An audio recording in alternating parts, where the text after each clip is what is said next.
Department of Justice revealed that during the early months of the pandemic, OSAIC increased threefold in the Philippines from March to May 2022 compared to the same period in 2019. We understand that World Hope did a research and response to online sexual exploitation of children amidst COVID-19 in the Philippines. Yes, ito yung funded by Sexual Violence Research Initiative, right, Ma'am Lori? Can you tell us more about this research initiative?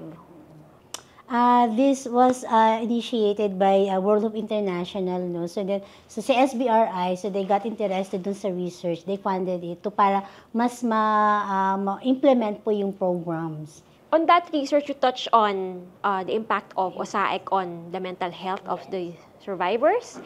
And also, if I'm not mistaken, also yung mga aggravating factors of the pandemic on the prevalence of OSAIC. Is that correct? Did you have a specific jurisdiction nung research na iyon? Our coverage is the expansion sa Region 4A and then Region 3. Oh, nag-focus kayo sa Region 4A and Region 3. Okay. Now, going back to yung focus ng research na yun, can you tell us more than ano ba yung findings ng research na yun when it comes to the impact of OSAIC on the mental health of the survivors? So we interviewed mga social workers working in the facility handling OSAIC survivors. No, so as based on the research studies, mahirap, hindi siya ganun kadali. It's very challenging to identify the impact of the OSAIC kasi the children didn't easily share yung kanilang nararamdaman, yung kanilang saloobin about the issue. So then the social worker, they find it so very challenging to ano yung gagawin, paano yung intervention na kailangan nilang ibigay sa mga survivors para to help them understand that they are the victim of OSAIC. Kasi the survivor itself, hindi nila tinitignan na sila ay biktima. Totoo yan, Lori, kasi mayroon ding ilang research ang IJM. And also, base sa experience ko na nakakapagtrabaho kasama ang mga survivors, talagang yung trauma kasing na-experience ng mga OSAIC survivors, it's complex, it's compounding, multi-layered siya. Diba? Kasi kung iisipin mo, they have to deal with the trauma of the physical sexual abuse. At the same time, they have to deal with the trauma of the fact na ito ay pinerpetrate ng minsan kadalasan sariling magulang or relatives. That's an extra cause of trauma. And then, they also have to deal with the trauma na yung pictures ng kanilang abuse, yung kanilang very sensitive and confidential pictures, ay kinalat sa internet at hindi na nila alam kailan hihinto ang pagkalat nito. So I can understand bakit napakahirap mag-disclose sa social workers, napakahirap maintindihan exactly ano ba ang epekto ng OSAIC sa mental health ng mga survivors. Tama po ba? Yes po. So then later, it takes sometimes years before pa malaman na the reason bakit mas malungkutin, aloof, and especially yung trust, they really don't trust talaga yung mga tao na nasa paligid nila. It's because, yun nga, hindi nila naiintindihan din mismo kung ano yung nangyayari sa sarili nila.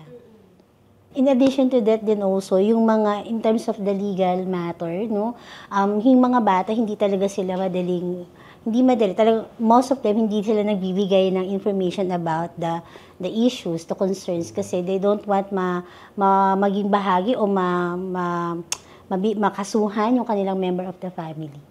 I think the research na banggit natin kanina, it also touch on kung paano na-aggravate ng pandemic yung OSAIC. And this is focused on Region 4A and Region 3. Meron ba kayong mga interesting findings on that? Usually yung nasa research is because first yung sa poverty, syempre, and at the same time yung lack of information and knowledge on OSAIC. So, kasi the family find it's na, hindi naman to abuse eh. It's normal sa pamilya. Kasi they think na hindi naman naabuso talaga yung bata because picture lang naman ito, hindi naman naabuso sexually yung aking anak. So, ayun yung mga isa sa nakikita sa community. And since yung time na nagkaroon ng lockdown, ang laki nung effect niya o naging kumbaga, ang daming naging biktima ng usapin na ito dahil nga walang nakaka-penetrate sa community dahil bawal lumabas di ba? So, mas doon na dumami yung chances ng mga family na gawin iyon. Kasi kumbaga walang sumusuway, walang aabala sa gagawin nila. Maraming mga magulang ang nawalan ng hanap buhay. Ang kakulangan ng trabaho ang maaaring magtulak sa mga ito na gamitin ang internet upang kumita sa pamamagitan ng pag-engganyo sa kanilang mga anak na maghubad at mag-perform sa harap ng camera kapalit ng pera. Ang karanasang ito ay may malaking pinsala sa pag-iisip at pagkatao ng mga batang nasasangkot sa ganitong gawain. Maaari din itong magdulot ng trauma na madadala nila hanggang pagtanda. So, kumbaga, lumala nung po pandemic, siya, mas dumami. Mas dumami po siya.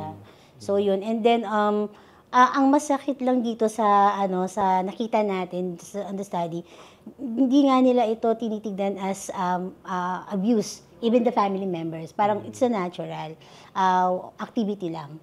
So, yun. Oo. Yan yung parang normalization of the abuse. Minsan kasi na-justify nila dahil hindi naman daw hinahawakan. Minsan papakita lang yung katawan sa computer. And isa pa is source to ng livelihood, 'di ba? Mabubuhay tayo. Ganun din ba yung naging mga justifications din sa research? Yung mga bata, specifically the survivors, so they find it parang self-fulfillment nila na nakakatulong sila sa magulang nila kasi nga because of their pagpayag doon sa gustong gawin ng family member sa ganung gawain, nakakatulong sila, nakakapag-provide sila sa family. Ngayon, may isa pa kayong research, yung PAVE research or Protecting at-Risk Children Vulnerable to Exploitation. Excited ako to hear more about this. Can you provide us an overview ng goals nitong study na to? Yung goals ng study is to develop a strengthened system, a comprehensive care of OSAIC survivor, and support local social workers and stakeholders to identify OSAIC survivor, and increase shelter provisions for mga victims of OSAIC. And train leaders of churches to identify survivors in need of care to prevent exploitation within the churches. Ano pong status nitong research na to? Actually, we already provided na implement na natin yung mga programs. In fact, idinagdag natin na ginagawa ni World Hope is to partner with church leaders. Kasi as we can see na yung mga religious stakeholders, isa sila sa mga medyo nakakalimutan i-invite or maging parte ng mga interventions ng ating mga, not only the OSAIC, but ng mga issues on children. So, isa yun sa dinagdag ni World Hope to invite the church leaders kasi we believe na meron din silang impact in the community. Are there specific church leaders po ba na is this for Catholics po ba or any religion, any church based visible in the community, specifically kung saan namin marere-integrate yung bata. So sila yung pinapartner namin to monitor, of course, and also to help them uplift yung spiritual aspect ng family.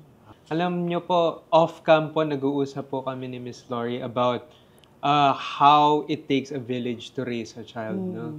And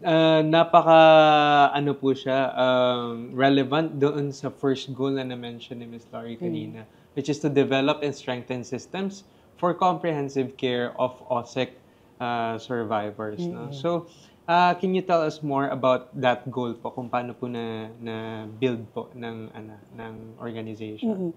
Si World Hope, we prioritize. Meron kami tinatawag na care team. The care team composed of multidisciplinary mga stakeholders. Like we have the teachers, the barangay officials, the psychologists, and then social workers in the LGUs, and then dun sa partner agencies namin. So, we sit together, we discuss ano yung mga further activities pa or intervention program and support na pwede namin i-extend to the family, not only to the survivors. And then another thing is we also partner, since yung pinaka main role namin, no, to partner talaga, connect talaga sa mga, especially sa LGUs natin. Kasi we know naman na they have the funds, they have the facility din, no? So, tinatry natin na yung mga available services sa LGUs is makuha o ma-receive ng ating mga survivors. Wow. So, talagang maliban po dun sa intervention and prevention na na-mention, talagang nakikita po natin, Attorney Praise, yung how they support even after ng intervention, which is yung sa family members yung support, no? So that's amazing po. So from what I can hear, itong mga systems of care na you are supporting or strengthening. So may MDTs or yung multidisciplinary teams, and you're also maximizing yung mga bodies or structure na existing na sa LGUs, mga local council, yun ba yan? On Bausi, LCAT Bausi, mga barangay council for child protection, yes. So that's great kasi I think OSEC happens sa community level. Kaya we need to strengthen talaga yung mga structures na nasa community level na pinaka-accessible para sa mga taong bayan. At the same time, yung mga nagpapalakad dito, sila yung nakakakilala sa mga bata at sa community. So sila yung unang lalapitan, sila din yung unang makapagbibigay ng response. So this is great. Ngayon, okay lang ba sa'yo, Lori? Isa-isahin natin kasi I'm very interested ako dun sa ibang project goals. So we touch on the systems for comprehensive care. We also touch briefly on the churches. Meron kang nabanggit naman na supporting social workers and other stakeholders to identify OSEC survivors.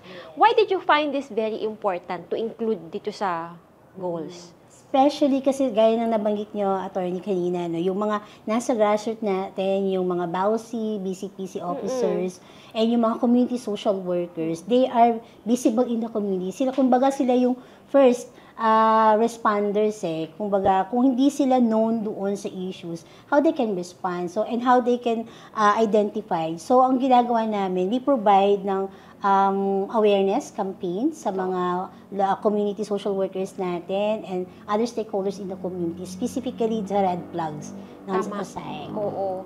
Tama yan, red flags, importante. Kasi yung pag-identify ng, sabi mo nga, yung mga OSEC survivors, minsan ang challenge, sila mismo hindi nagsasalita.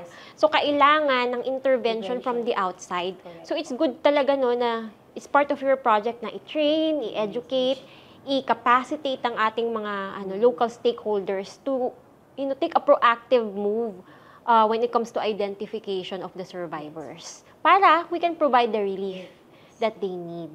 Okay.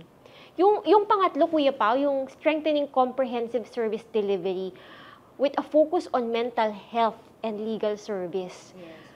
Anong mga highlights naman nitong project goals natin? Yeah. So yung ginawa namin, so as still partnership pa din siya, we have ng mga memorandum of agreements with the service provider. Kasi nakita natin na isa sa pinakamahirap na interventions is the mental health services. No? Dahil nga konti lang yung ating mga psychologists, psychiatrists. So si World Hope, we have full of partners ng psychologists, psychiatrists. So once we have referral from our partner din. So, meron ng readily a service provider na pwede kaming i-recommend sa kanila. At what level po? Yung level of participation or yung sistema na ginagawa ng World Hope with the church that you partner with? So, we partnered with the churches in the community. And then, we invited them to attend yung mga awareness campaign namin on OSAIC. Specifically nga kasi we wanted them to be known dun sa red flags ng OSAIC. And then, yung paano yung reporting protocols ng OSAIC. Pero usually, we help them na to access yung ating barangay kasi once they identify, doon naman sila pupunta sa BAUSI or BCPC. They will report the case. Oo, kailangan yan kasi di ba minsan natatakot yung mga biktimang magpunta sa pulis, sa barangay, dumiretso doon. Pero sa church, they find comfort there. So baka doon, mas willing silang mag-disclose at magsumbong. Kaya buti may ganito kayong aspeto ng proyektong ito, Lori. Yes po. Oo. So pumunta tayo sa usaping reintegration. You mentioned kanina, Lori, that is one of the pillars of how World Hope operates, reintegration. So we'd like to know more about that. Pero para lang mas maintindihan ng ating mga viewers, explain ko lang ng briefly. When we say reintegration, ito yung part ng proseso na ina-assume mo, ibig sabihin nito ay nanggaling na yung mga survivor sa isang institution, sometimes it's a government-based shelter or a private shelter, na kung saan na-process sila, nagkaroon ng intervention, in order to help them recover or heal from the mental and emotional trauma of their victimization. So, usually after some time, once the shelter or the institution determines na ready na silang ma-reintegrate, then ayun, they will be reintegrated into the community. So, I know that's one of the highlights of World Hope's OSAIC work in the Philippines. So, can you tell us more about reintegration and how do you determine kailan handa ang isang survivor na ma-reintegrate na sa kanilang community? So si World Hope, we use the tool na PRNA, which is the Pre-Reintegration Assessment Needs. So we conduct a lot of visitations with the family muna to see if they are offending members of the family, yung safety ng bata, and at the same time, yung willingness of the members of the family to accept yung bata once they are reintegrated. And we also help yung shelter na panggagalingan ng survivor kasi we help them yung collaborative effort in terms of assessment of the economic, the physical, ng family members. Very important siya for us to determine yung willingness ng each member of the family, yung kanilang acceptance din po. Tama. I'm just curious, may level or ano ba kayo, parang ranking of priority na dapat, tita muna or lolo muna, tas kapitbahay. May ganun ba kayong sistema? Yes, we first visit and interviewed yung immediate family, which is kung available, kung hindi si nanay, si tatay yung perpetrator. So we talk to them. If we assess that they are needed ng psychoeducation before the reintegration, so we help them, we send them sa mga therapy sessions. Even as po social worker, we are trained to conduct psychoeducation in the consultation with our psychiatrists and psychologists and also. So once we establish that, so we talk to the shelter, social workers, and provide our assessment also. Okay. But one thing na we for sure na tinitignan namin, we want to make sure that the family establish protection measure na hindi siya highly at risk. So they have to identify nanggagaling sa kanila yun. They need to plan.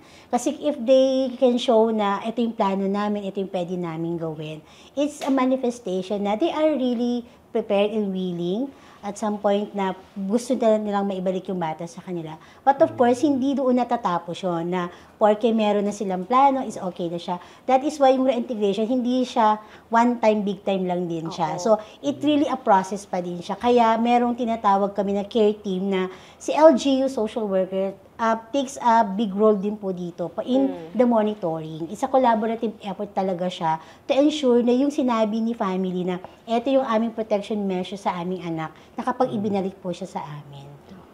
Paano, ma'am, kung walang family member at all na mahanap? Yes. So what we did, we talked to the facility. Naghahanap kami ng may mga independent living program. Na, ngayon, marami ng mga facilities na nag-o-open ng independent living program dahil may mga cases talaga ng mga bata na hindi na talaga sila pwedeng ibalik sa community and the family. Sad siya, pero minsan, yun na talaga yung kailangan, yun na yung last option natin eh. So, dun sa facility, tinutulungan din natin na to provide ng technical assistance yung facility. So, may mga independent living program. Can you tell us more about ano yung independent Yeah. living program? Yeah. So yung very interesting siya independent living program kasi nasanay tayo sa mga facility, shelter facility na they focus on the survivors, mga SA, no? But and also yung independent living program, different approach siya kasi you teach the kids ng more to live independently at the same time ma-improve yung kanilang life skills. Meron ba kayong specific example kung paano na ituturo yung mga life skill na yan? Yeah. So, at the age of like 12, so tayo naman normally na tinuturo yan sa atin, even sa sariling bahay natin. Pero mas na-intensify siya sa facility. Like they are taught to do marketing on their own. Yung trust, binibigyan sila ng tiwala na they can go outside on their own. Of course, may mga preventive measures na ginagawa pa rin ng facility. Like, kunyari, may kasamang isang house parent pa din, pero meron siyang certain task na gagawin na siya yung i-own niya yung task na yon. Ayun, so we really appreciate yung Thank mga you so discussion na to much. about World Hope, Thank about your you. projects, studies, and that highlight of your program on reintegration. That's very important. Kumbaga, it completes the cycle di ba? From rescue of a survivor, healing process, and then reintegration. And, see them fly, kumbaga.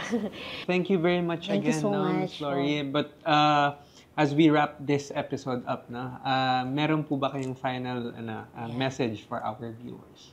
Yes, for the viewers natin, so very important na maging vigilant po tayo sa ating mga sariling tahanan, sa ating pong mga anak. Nowadays, hindi po natin mapipigilan ang paglago ng teknolohiya, no? But then hindi po yung dahilan para mahuli po tayo at mapag-iwanan. So very important po yung ating attentions, yung love natin sa ating mga kasama po sa tahanan. Dahil dito po nagmumula yung kanilang safety. Ito po yung magbibigay ng protection sa kanila at sandata nila to para hindi sila madaling mabiktima. So, yun lamang po. Salamat, Lori. Thank you so much. Sana makasama ka ulit namin dito. Ayan, mga ka-chatters, huwag po kayong aalis, magbabalik po kami.